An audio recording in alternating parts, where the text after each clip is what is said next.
తన మనసు గెలుచుకున్న దేవ తన ఇంట్లో వాళ్ల మనసును కూడా గెలుచుకుంటాడనే నమ్మకంతో పుట్టింటికి తీసుకువెళుతుంది మిథున. అయితే దేవాని అసహ్యించుకుంటున్న హరివర్ధన్ ఎప్పుడెప్పుడు అతన్ని మెడపట్టి బయటికి గెంటేయాలా అని ఎదురుచూస్తున్నాడు. ఈ నేపథ్యంలో గెలుపు సంబరాలు చేసుకుంది మిథున. ఈ రోజు రాత్రి ప్రసారం కాబోయే ఎపిసోడ్లో ఏమైందంటే, మిథున మనసు గెలుచుకున్న దేవ అత్తింట్లో అడుగు పెట్టేశాడు. ఆ ఇంట్లో అల్లుడిగా స్థానం సంపాదించి మామ హరివర్ధన్తో శభాష్ అనిపించాలని దేవాను ఇంటికి తీసుకువెళుతుంది మిథున. అయితే ఆమె అనుకున్నదొకటైతే అక్కడ జరిగింది మరొకటి.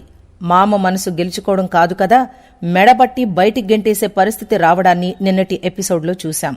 ఇక ఈ రోజు రాత్రి ప్రసారం కాబోయే ఎపిసోడ్లో ఏం జరిగిందంటే, దేవ తాగేసి చేసిన రచ్చను గుర్తు చేసుకుని బాధపడుతూ ఉంటుంది మిథున. ఇంతలో దేవ వస్తాడు. మిథునను చూసి నాపై కోపంగా ఉందా అని అడుగుతాడు.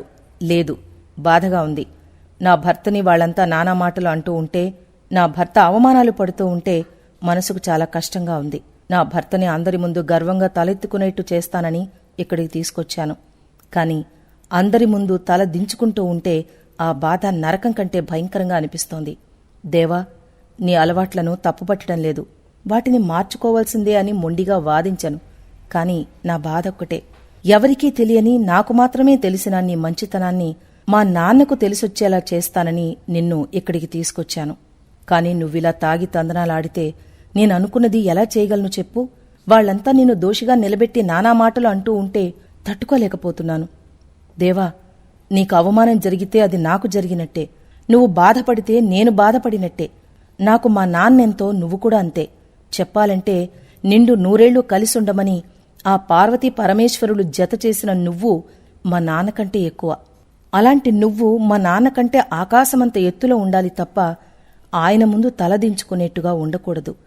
నా మెడలో పడిన ఈ బంధాన్ని నిలబెట్టుకోవడానికి, చావు చివరి వరకు నీతో కలిసి నడవడానికి పోరాటం చేస్తున్నాను.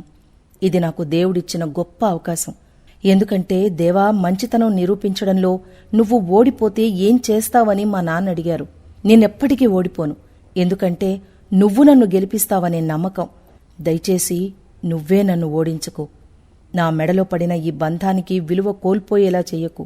నా మెడలో పడిన ఈ బంధానికి విలువ కోల్పోయేలా చెయ్యకు దేవా, ప్లీజ్ అంటూ కన్నీటి పర్యంతమవుతుంది మిథున. దాంతో ఆలోచనలో పడతాడు దేవ. మిథున ఏడుస్తుంటే తల్లడిల్లిపోతాడు.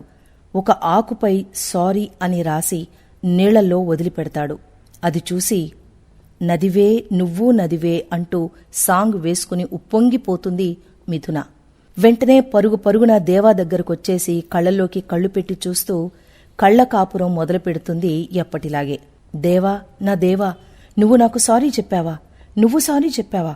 ఒకప్పుడు నేను బాధపడినా పట్టించుకొని నువ్వు ఇప్పుడు సారీ చెప్పావా? నా బాధను అర్థం చేసుకున్నావా? నువ్వు మారావు దేవా, నువ్వు మారావు. నీలో మార్పు వచ్చిందని చెప్పడానికి ఇదే నిదర్శనం. నువ్వు నన్ను గెలిపించావు. మా నాన్నతో నేను చేస్తున్న పోరాటంలో నేను గెలుస్తాననే నమ్మకాన్నిచ్చావు. థ్యాంక్యూ దేవా, థ్యాంక్యూ అంటూ దేవా గుండెలకు హత్తుకుని వదలకుమా నదివే నువ్వు నదివే అంటూ మళ్లీ సాంగ్ వేసుకుంటుంది మిథున. అయితే వీళ్ళిద్దరూ హగ్ చేసుకుని మంచి రొమాంటిక్ సాంగ్ వేసుకుంటూ ఉండగా విలన్ ఎంట్రీ ఇస్తాడు. అతనే ఆదిత్య. ఇటు మిథున ఆనందానికి అవధులు ఉండవు. తాను కిడ్నాప్ అయినప్పటినుంచి ఇప్పటి వరకు దేవాలో వస్తున్న మార్పును తలుచుకుని ఆనందంతో ఉప్పొంగిపోతుంది. మిథున సంతోషంగా ఉండడం కోసం నేనేమైనా చేస్తాను సార్ అని హరివర్ధన్తో అన్న మాటను తలుచుకుని సంతోషపడిపోతూ ఉంటుంది. ఇంతలో వెనుక నుంచి వచ్చిన ఆదిత్య ఆమె భుజంపై చెయ్యి వేస్తాడు. మిథున తుళ్లిపడుతుంది. ఏంటి మిథున, చాలా సంతోషంగా ఉన్నట్టున్నావు అని ఆదిత్య అంటే, సంతోషమనే మాట చాలా చిన్నది ఆదిత్య, ఇది అంతకు మించి. ఈ సంతోషానికి కారణం దేవ అంటూ ఆదిత్యకు నవరంధ్రాల్లో కాలెట్టుగా మాట్లాడుతుంది మిథున. సాధించాను ఆదిత్య, నేను సాధించాను. లైఫ్లో నేను ఎన్ని సాధించినా కూడా ఇంత ఆనందాన్ని చూడలేదు. ఫస్ట్ టైం ఆ ఆనందాన్ని చూస్తున్నాను.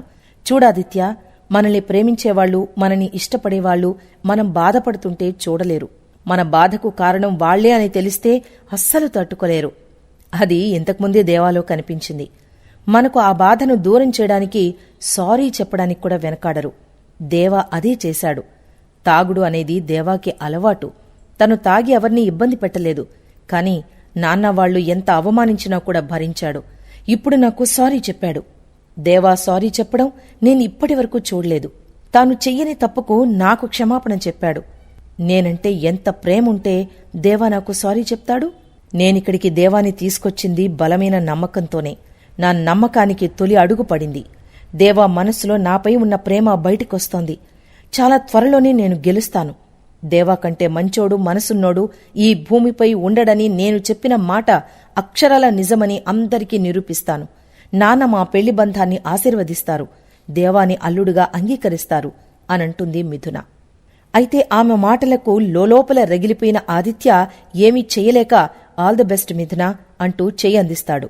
ప్రేమించి పెళ్లి చేసుకుంటానని అతనిలో ఆశలు కలిగించి అతన్ని పిచ్చోణ్ణి చేసి ఇప్పుడు అతని ముందే దేవా వీరుడు, సూర్యుడు, ధీరుడు అనడంతో మిథునపై ఆదిత్య పగబట్టడంలో తప్పేం లేదే అనిపిస్తుంది ఈ సీన్ చూస్తే. ఇక రేపటి ఎపిసోడ్లో మామతో సై అంటే సై అంటున్నాడు దేవా.